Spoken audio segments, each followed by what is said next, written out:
Now, you've probably heard the old Warren Buffett quote that says, be fearful when others are greedy and greedy when others are fearful. Well, there's fewer sectors where people have been more fearful in the last 4 or 5 years than Chinese stocks. But things may be on the precipice of turning around. So let's have a look at why.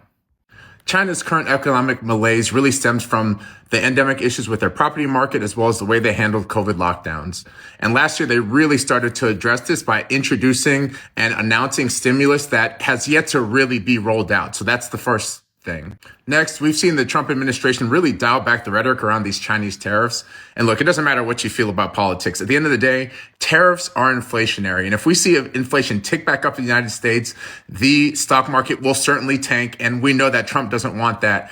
I think that we're on the precipice of what could be a grand bargain that works out both for the United States and for China. And finally, Trump's new best buddy, Elon Musk, is very close with China. He has really deep economic ties into the country, including his largest factory and largest battery plant, both in Shanghai. I think that he's going to have undue influence, and he's also very close to the Chinese. I think he's going to have undue influence in making sure that the Trump administration doesn't do anything that is overly painful for his own business.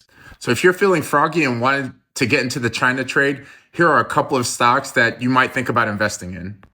Li Auto, one of the premier EV manufacturers in China. Baidu, which is the Google of China. JD.com, which is like the Amazon of China. NIO, another Chinese EV manufacturer. Alibaba.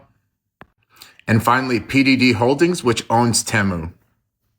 Now, if you do want to participate in any of these names, I really recommend that you have a long-term time horizon by looking to hold for potentially multiple years. So how are we feeling? Are you feeling fearless and froggy? Are you ready to jump into the Chinese stock market, or is it too much for you? Comment below. Let me know what you think.